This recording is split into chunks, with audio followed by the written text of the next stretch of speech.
And, of course, one of my favorite things that occurs only on Tuesdays, we get to visit with Father Matt Frisbee. Oh, yes, a sports roundup. Father Matt, how are you? Oh, I am doing very well. Ron and Dave, good to be with you. Good to be with all our listeners this morning. It's great to have you along, especially when we can talk about a Guardians victory. But you got that right.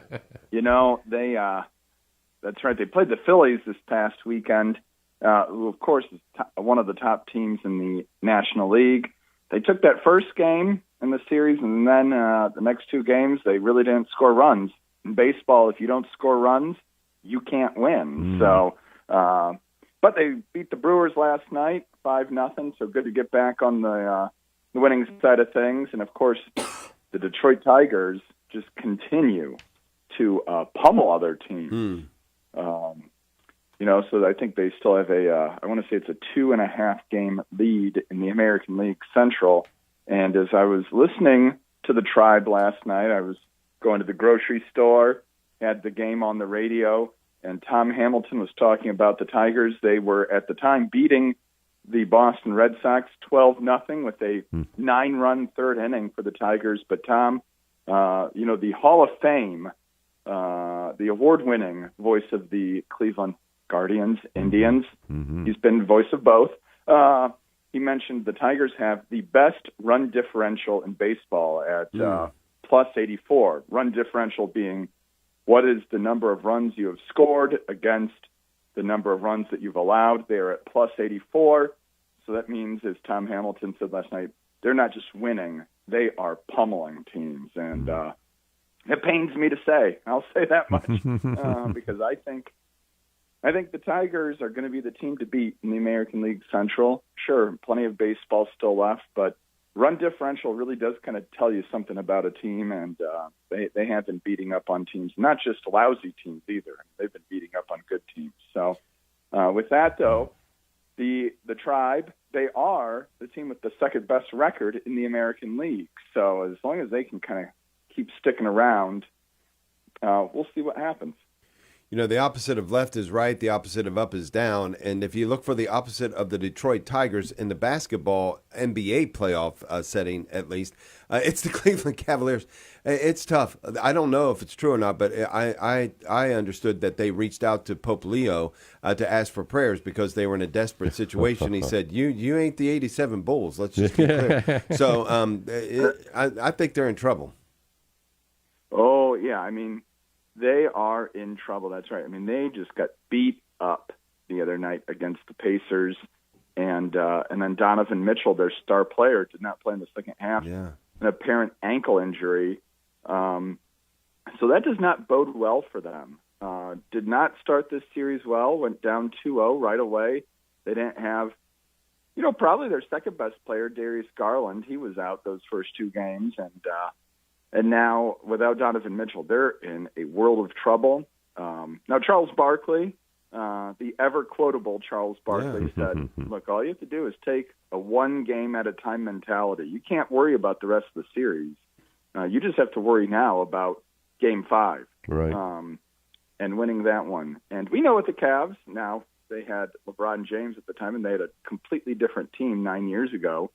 But they were down 3-1 against the unbeatable Golden State Warriors. Right. They were down 3-1 in the NBA Finals. So we'll see what happens. But, it's worth noting as well that the 2 seed, Boston Celtics, they also were beat last night at Madison Square Garden against the Knicks.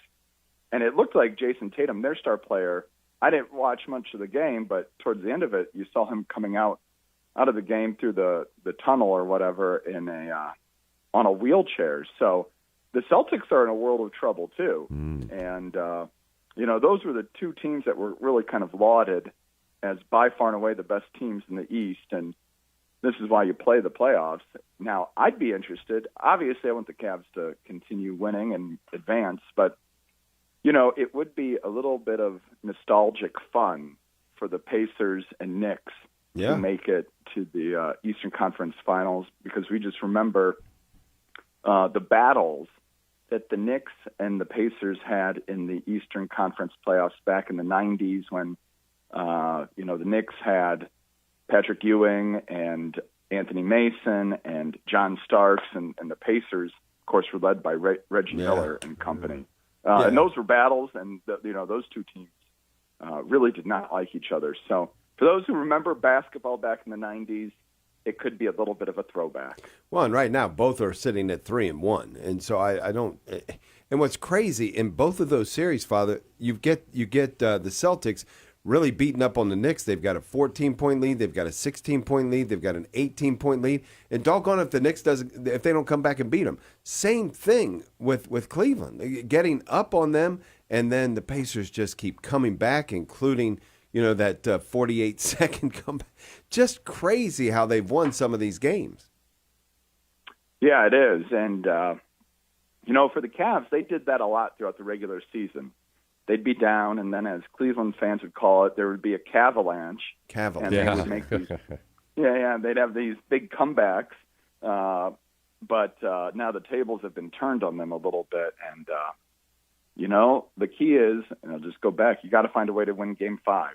That's all you can worry about is winning this next game. And then from there, you worry about Game 6. But you can't worry about Game 6 until you win Game 5. Yeah, if they don't win Game 5, that's it. That's the end of the season. But if they can, it's over. If they can keep going, that'd be great. I don't know if you saw this breaking news out of Ohio State. Urban Meyer says that he went to the mat for the players to have a church service on Sunday while he was coaching there. He said that we keep them here all week. We even make them practice on Sunday. The only way they're going to get to any kind of church service is if we do it. The athletic department, including Gene Smith, said no, and he said, I'll quit over it. And they allowed it. So if it's true, I think kind of kudos to him.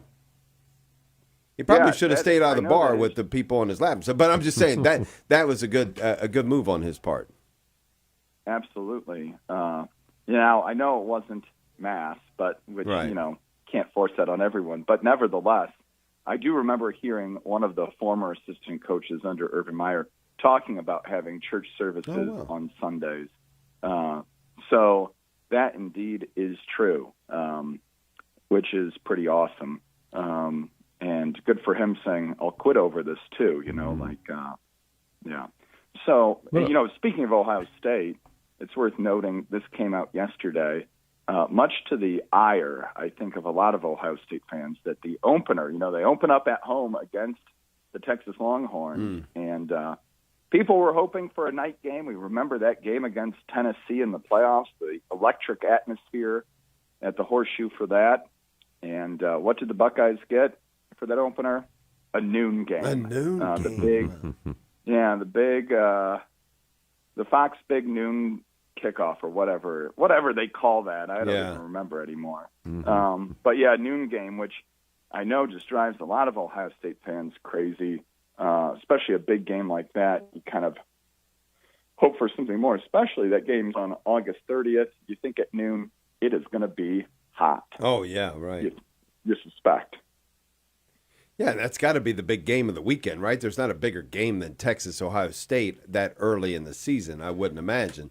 I can't imagine. I wonder what the evening game is there. But look, a lot going on in the world of sports, a lot of good movement forward for the protection of women's sports, so we're happy about that.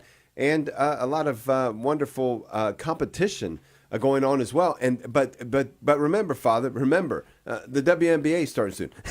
So it's that's going to happen. So I surprised you last week with knowing about the Oklahoma Sooners and their dominance in softball. But here I will say the WNBA, I know nothing.